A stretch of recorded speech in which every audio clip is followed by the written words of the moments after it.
इसी बीच मस्जिद के लाउडस्पीकर से अजान पर बड़ी खबर सामने आ रही है। कई शहरों में तय सीमा से काफी ज्यादा लेवल मिला है, डेसिबल लेवल ज्यादा पाया गया है। इंडिया टीवी संवाददाताओं ने शहर शहर जुमे की नमाज के वक्त आवाज का रियलिटी टेस्ट किया, जिसमें नॉइस का लेवल काफी ज्यादा मिला है। अब ये सबसे ज्यादा पटना और मुंबई में नियमों के उल्लंघन की खबर है, क्योंकि पटना हाईकोर्ट के पास की मस्जिद में नियमों का पालन होता नहीं दिख रहा है। वहीं मुंबई की मस्जिदों में भी यही हाल नजर आया है। आपको हम सबसे पहले मुंबई के बांद्रा की एक मस्जिद से संवाददाता अतुल सिंह की एक रिपोर्ट दिखाते हैं। संवाददाता अतुल सिंह ने जब लाइव टेस्ट किया तो उसमें डेसिबल लेवल 85 से ज्यादा मिला।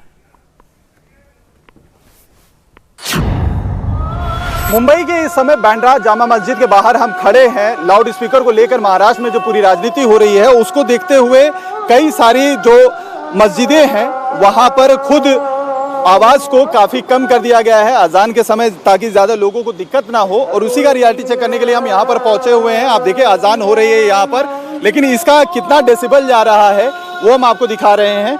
इस समय देखें आप, अभी भी जो अजान की आवाज है वो 80 से 90 के बीच में चल रहा है, जबकि सुप्रीम कोर्ट का जो एक गाइडलाइन दिया गया है कि 50 से 55 डेसिबल के बीच में ही होना चाहिए, उसका फिलहाल यहाँ पर पालन होते हुए नहीं दिखाई दे रहा है। और ये तब है जब ये बताया गया है कि 72% से ज़्यादा जो मस्जिद हैं जहाँ पर नमाज होती है, अजान होता है, उन सभी जगहों पर मुस्लिम के जितने भी बुद्धिजीवी हैं या मौलवी मौलाना है वो खुद ही आवाज़ जो अजान की है या स्पीकर की, लाउड स्पीकर की है, उसको कम कर दे रहे हैं। ऐसा फिलहाल यहाँ पर मुंबई के बांद्रा जामा मस्जिद में होता हुआ नहीं दिखाई दे रहा। आप देखिए लगातार जो आवाज़ है, हालांकि 2 से 3 मिनट की अजान होती है, लेकिन जो डेसिबल है वो यहाँ पर 80 से 90 के बीच में लगातार चल रहा है। और इसी का मुद्दा उठाते हुए राज ठाकरे जो महाराष्ट्र नवनिर्माण सेना के अध्यक्ष हैं, उन्होंने मुद्दा उठाया है कि अजान 365 दिन भर में 5 बार चलता है।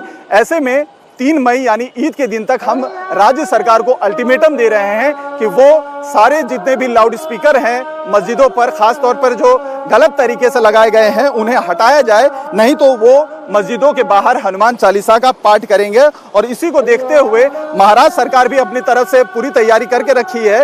यहाँ तक कि 23 से 25 तारीख के बीच में महाराष्ट्र के जितने भी पॉलिटिकल पार्टीज हैं, राजनीतिक नेताओं के साथ गृह मंत्री खुद बैठक करने वाले हैं, ताकि बीच का रास्ता निकाला जा सके और इस पूरे विवाद को खत्म किया जा सके।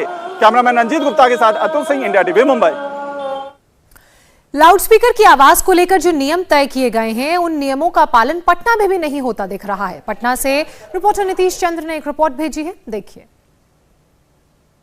पटना की मस्जिदों में पहले की तरह जुम्मे की नमाज पढ़ी गई, लाउडस्पीकर का इस्तेमाल पहले की तरह हो रहा है।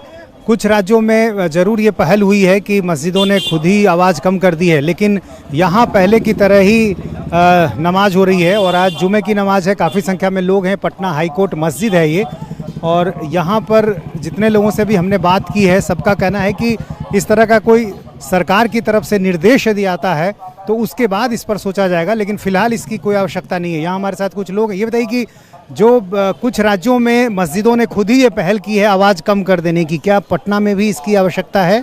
देखिए, आवाज़ कम करने की मामला नहीं है। मामला ये है कि अजान के बहाने जो लोग सियासत कर रहे हैं नफ़रत की, उन लोगों को सोचना चाहिए, क्योंकि भारत के आर्टिकल में यह स्पष्ट प्रावधान है कि सभी अपने अपने मज़हब के अनुसार इबादत कर सकते हैं, प्रार्थना कर सकते हैं, उस पर किसी का कोई बंदिश नहीं है। और कहीं ना कहीं इसको एक एजेंडा के तहत आगे जो बढ़ाने का काम किया जा रहा है, ये अच्छी बात नहीं है। देखिए, ऐसी आवश्यकता देश भर में कहीं नहीं है, क्योंकि ये हमसे और आपसे पहले ये देश है, और ये देश कई हज़ारों साल पहले से चला हुआ आ रहा है। और इस देश के अंदर में हिंदू और मुसलमान दोनों कौमें आपसी भाईचारे के साथ बहुत पहले से रह रही हैं। तो ये जो सवाल अजान का और जो मंदिरों में लाउड स्पीकर का उठा है, तो ये सत्ता द्वारा प्रायोजित मुद्दा है। ऐसा सवाल ना हमने कभी उठाया था, ना हिंदू भाइयों की तरफ से उठा था। तो ये सत्ता के जो लोग हैं उनके द्वारा प्रायोजित ये मुद्दा है। इस आवाज़ से लोग खौफजदा हो जाते हैं क्या? हैं? इस आवाज़ से लोगों को खौफ मालूम होता है, जलजला पैदा हो जाता है, इसीलिए लोग बंद कर रहे हैं। आखिर वजह क्या है? अल्लाह अकबर, तो अल्लाह की बड़ाई को बयान करने पर आदमी घबराता है। आवाज़ अजान जो होती है 2 या 3 मिनट के लिए होती है, उससे तो इतना प्रॉब्लम होना नहीं चाहिए। अजान तो सिर्फ एक मतलब है ना, एक धर्म के लिए कि लोगों का अजान इसलिए दिया जाता है कि नमाज़ पढ़ने के लिए 2 से 3 मिनट के लिए, इससे तो किसी को प्रॉब्लम होना नहीं चाहिए। तो मुझे लगता है कि ऐसे बाकी देखिए और अदर जो धर्म है, जो अदर रीजन के जो लोग हैं, उनके में बहुत सारा जो मतलब माइक का साउंड का यूज़ होता है, तो उससे भी आदमी को ये इशू नहीं रखना चाहिए। तो मुझे तो यही कहना है कि आसान से कोई 2 या 3 मिनट के लिए कोई से प्रॉब्लम नहीं होना चाहिए। इंडिया टीवी हर वक्त हर जगह डाउनलोड करने के लिए सर्च करें India TV news Google play store या ऐप स्टोर पर।